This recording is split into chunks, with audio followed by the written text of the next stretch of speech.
So hello everyone, चलो शुरू करते हैं। अब हमारे पास बार्क के मेमोरी बेस्ड क्वेश्चंस आ गए हैं। +3 और EU+3 का टर्म सिंबल बताना है। तो ये जो क्वेश्चन है ना, ये बहुत रिपीटेड क्वेश्चन है, ये पहले भी आया है, पता है। तो जब भी आपको टर्म सिंबल निकालना हो ना, बड़ा सिंपल है। तो जब टर्म सिंबल हमें निकालना हो तो टर्म सिंबल को हम ऐसे रिप्रेजेंट करते हैं, LJ, यहाँ पे होता है 2s+1। S क्या है? ये S है हमारे पास स्पिन क्वांटम नंबर, S है हमारे पास स्पिन क्वांटम नंबर। ये J क्या है? ये J है हमारे पास angular quantum number, total angular quantum number. ये जो L है, ये क्या है? ये हमारे पास orbital quantum number, orbital quantum number. अब देखो, जो J है ना, उसकी दो वैल्यूज होंगी हमारे पास। एक होगी J मैक्स आप निकालोगे L+S करके, और एक होगी हमारे पास J मिनिमम आप निकालोगे L-S करके। अब देखो कैसे निकालना है आपको, पहले वैल्यूज देख लेते हैं। तो बहुत आसान है, देखो आपके पास है Sm+3, तो आप पहले इलेक्ट्रॉनिक कॉन्फ़िगरेशन लिख लो। तो इलेक्ट्रॉनिक कॉन्फ़िगरेशन है इसके लिए 4f5 है हमारे पास। अब देखो इसके लिए इलेक्ट्रॉनिक कॉन्फ़िगरेशन है 4f6।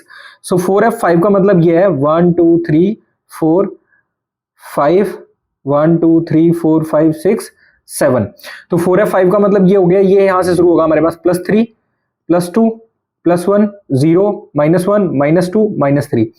4f5 मतलब 5 इलेक्ट्रॉन फिल करने हमें, 1 2 3 4 5। अब देखो S कैसे निकालोगे आप? S निकालोगे, सिंपल है। देखो सबके सब +½ में फिल्ड है, मतलब +½ इसका भी +½ इसका भी +½ सो 5 मल्टीप्लाइड बाय 1/2, तो ये हो जाएगा हमारे पास, S हो जाएगा हमारे पास 5/2। 2s+1 कैसे निकालोगे? 2s+1 हो जाएगा 2 मल्टीप्लाइड बाय 5/2 +1, तो ये आ जाएगा हमारे पास टोटल 6। सो इतना तो क्लियर है कि यहाँ पे 6 आएगा, तो वो वाला ऑप्शन करेक्ट होता है जहां पे 6 होता है ना, टर्म कुछ भी हो उसके ऊपर 6 होता। अब एक बार L भी कैलकुलेट कर लेते हैं। तो जो L कैलकुलेट करना है वो बहुत आसान है। देखो जो भी है ना, +3 है, +3 multiplied by 1 +2 multiplied by 1 +0 +1 multiplied by 1 +0 का तो 0 ही हो जाएगा, प्लस -1 मल्टीप्लाइड बाय 1। तो जब हम इसको कैलकुलेट करेंगे L को, तो ये हो जाएगा 3 + 2 + 1, और ये हो जाएगा -1। ये तो कैंसिल आउट हो गया, 3 + 2 कितना आ गया हमारे पास? 5 आ गया। तो हमारा जो L है ना, वो क्या है? 5 है।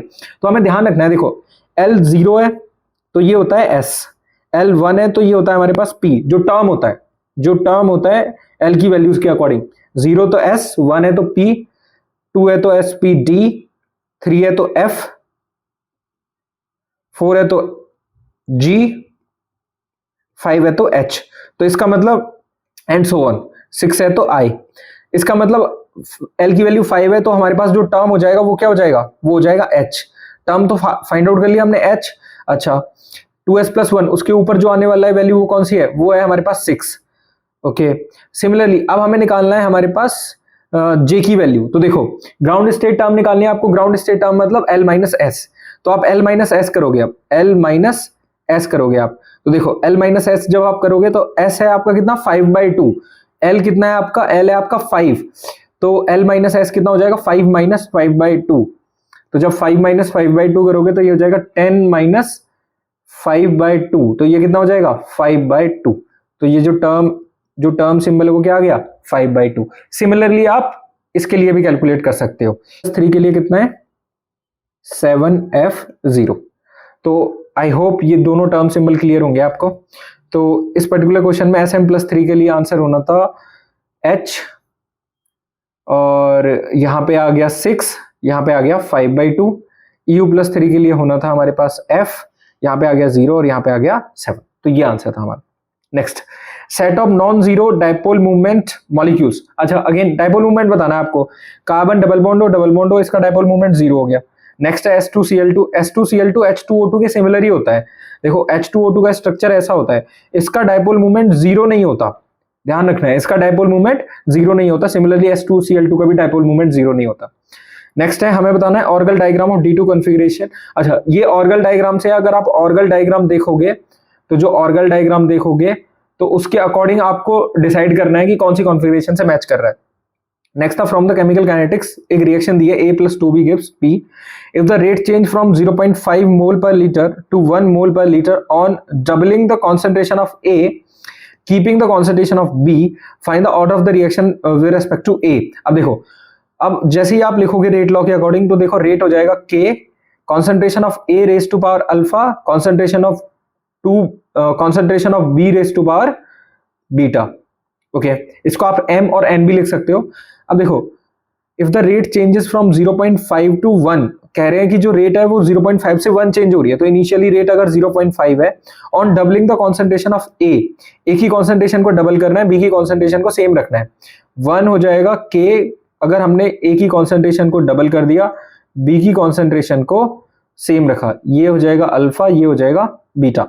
अब सिंपल क्या करना है, आप डिवाइड कर दो आप दोनों को, जब डिवाइड करोगे के से के कैंसिल आउट हो गया, ए से ए कैंसिल आउट हो जाएगा, अच्छा ए से ए कैंसिल आउट हो जाएगा, बी से बी कैंसिल आउट हो जाएगा। अब देखो हमारे पास क्या बचेगा, 0.5 equals to 1/2 raise to power बचेगा हमारे पास, 2 रेज टू पावर अल्फा बचेगा हमारे पास। ओके अब देखो 2 रेज टू पावर अल्फा बचा ना हमारे पास, तो इसको 1/2 रेज टू पावर अल्फा भी लिख सकते हैं हम, तो हम इसको भी लिख सकते हैं 0.5 equals to 0.5 raise to power alpha लिख सकते हैं हम इसको। तो अल्फा की वैल्यू क्या आ जाएगी, तो with respect to A order क्या आ गया, 1 आ गया। देखो नेक्स्ट क्वेश्चन था हमारे पास, पॉइंट ग्रुप बताना था हमें H3BO3 का, तो ध्यान रखना है H3BO3 ना, H3BO3 को हम ऐसे रिप्रेजेंट कर देंगे, बोरोन ऑक्सीजन हाइड्रोजन है यहाँ पे, ऐसे ही हाइड्रोजन है, ऐसे ही हाइड्रोजन है, तो इसमें सिग्मा H है, देखो एक C3 एक्सिस भी है इसमें, C3 एक्सिस से सिग्मा H है, तो इसका हो जाएगा C3H, एक C3 है इसमें और सिग्मा H है, तो इसका पॉइंट ग्रुप हो जाएगा C3H, और साथ में इसमें H3 भी होगी। करेक्टर टेबल है ये आपको बताना था। मेटल बॉन्ड्स निकालने हैं, मेटल बॉन्ड्स के लिए आपको पहले ना इलेक्ट्रॉनिक कॉन्फ़िगरेशन लिखना पड़ेगा, मतलब total number of electrons count करने पड़ेंगे। तो देखो Cp मतलब 5, Cp में टोटल कंट्रीब्यूशन कितना होता है 5, आयरन है, आयरन के लिए scandium, titanium, vanadium, chromium, manganese, iron, so 3 4 5 6 7 8, तो ये हो जाएगा 8 प्लस 2 मल्टीप्लाइड बाई 2 करेंगे, CO का कंट्रीब्यूशन होगा 2, इसका ओवरऑल मल्टीप्लाई करना है हमें 2 से, तो जब आप इसको कैलकुलेट करोगे तो ये आ जाएगा 14 मल्टीप्लाई बाई 2 34। ओके तो आपको पता है अगर इसको आपको पता है जो टोटल इलेक्ट्रॉनिक कॉन्फ़िगरेशन होता है, टोटल इलेक्ट्रॉन काउंट होता है वो 36 है, 36 माइनस 34 डिवाइडेड बाई 2, तो आंसर आ जाएगा 1। तो इस पर्टिकुलर कंपाउंड में एक मेटल बॉन्ड होगा, ठीक है। उसके बाद FeCO5 को NaOH के साथ रिएक्ट करा है, इस रिएक्शन को एक बार देख लेना आप। नेक्स्ट है RS कॉन्फ़िगरेशन से क्वेश्चन था, RS कॉन्फ़िगरेशन आसान है। डील सेल्डर रिएक्शन का एक क्वेश्चन था, तो डील सेल्डर रिएक्शन में जब भी हम 5 मेंबर्ड रिंग से 6 मेंबर्ड रिंग की तरफ जा रहे हैं, 7 मेंबर्ड रिंग की तरफ जा रहे हैं, ध्यान रखना। तो जब हम डील सेल्डर रिएक्शन करते हैं तो हमें ये बात तो पता है कि जो साइक्लिक डाइईन्स होती हैं वो मोर रिएक्टिव होती हैं एज कंपेयर टू एसाइक्लिक डाइईन्स। पर जब हम साइक्लिक डाइईन्स में कंपेयर कर रहे हैं ना, देखो 5 मेंबर्ड, 6 मेंबर्ड, 7 मेंबर्ड, तो 5 मेंबर्ड रिजिड है, 6 मेंबर्ड रिजिडनेस कम हो रही है, 7 मेंबर्ड में और रिजिडनेस कम हो रही है, तो इसकी वजह से रेट भी डिक्रीज होती चली जाएगी। तो जो 5 मेंबर्ड रिंग है वो बहुत ज्यादा रिएक्टिव होगी then 6 membered ring and then 7 membered ring. तो ये ऑर्डर आएगा। Find the probability in 1D box for this. अच्छा, जब भी प्रोबेबिलिटी का क्वेश्चन आए तो मैं बोलूंगा प्रोबेबिलिटी को याद ही रख लो। तो जो प्रोबेबिलिटी है ना 1D बॉक्स के लिए वो है 1/L x minus L divided by 2n pi sine 2n pi divided by L into x। अब देखो एक बार तो आप n की वैल्यू पुट करोगे 1, तो जब आप n की वैल्यू पुट करोगे 1 तो अच्छा लिमिट्स आपको पुट करनी है 0 से L/2, मतलब ये x की वैल्यूज है। तो एक बार आप x 0 पुट करोगे, एक L/2 पुट करोगे, फिर आप दोबारा पुट करोगे n की वैल्यू 2 इसी फंक्शन में। तो ये प्रोबेबिलिटी निकालने का फंक्शन है, आप इसमें ही दोबारा से पुट करोगे n की वैल्यू 2। तो जब आप n की वैल्यू 2 पुट करोगे तो आपके पास दूसरा फंक्शन आ जाएगा, फिर उसमें आप x की जगह 0 पुट करोगे और L/2 पुट करोगे और आप प्रोबेबिलिटी फाइंड आउट करोगे, दोनों की प्रोबेबिलिटी आपके पास आ जाएगी। तो n = 1 के केस में जो प्रोबेबिलिटी आती है वो आती है L/2, n = 1 के केस में L/2, इसके केस में आप एक बार कैलकुलेट कर लेना। नेक्स्ट है स्टेबिलिटी ऑर्डर निकालना है आपको कार्बोकेटाइन का। कार्बोकेटाइन दिए हुए हैं डिफरेंट। अब देखो कार्बोकेटाइन का स्टेबिलिटी ऑर्डर अगर निकालना है तो ऐसे ध्यान रखना है, मीजोमेरिक सबसे ज्यादा, देन हाइपर कॉन्जुगेशन और सबसे कम इंडक्टिव।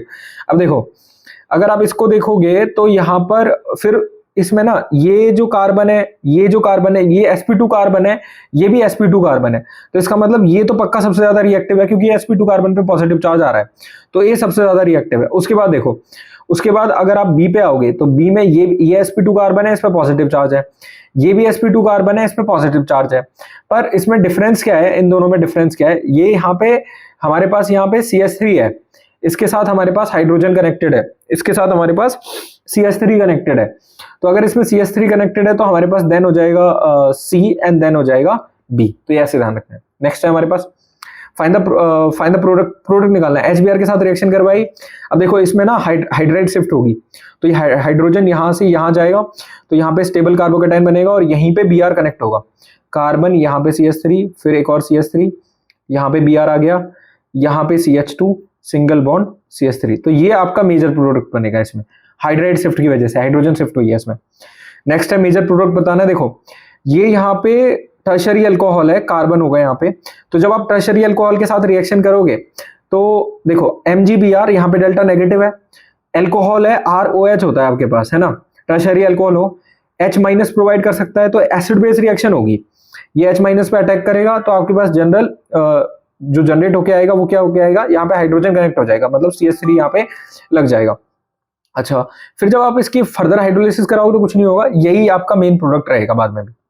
ओके, तो आई होप आपको ये सारे क्वेश्चंस, मेमोरी बेस्ड क्वेश्चन समझ में आए होंगे, आंसर समझ में आया होगा। अगर आपका और कोई क्वेश्चन है तो आप कमेंट बॉक्स में बता सकते हो। मिलते हैं नेक्स्ट वीडियो में।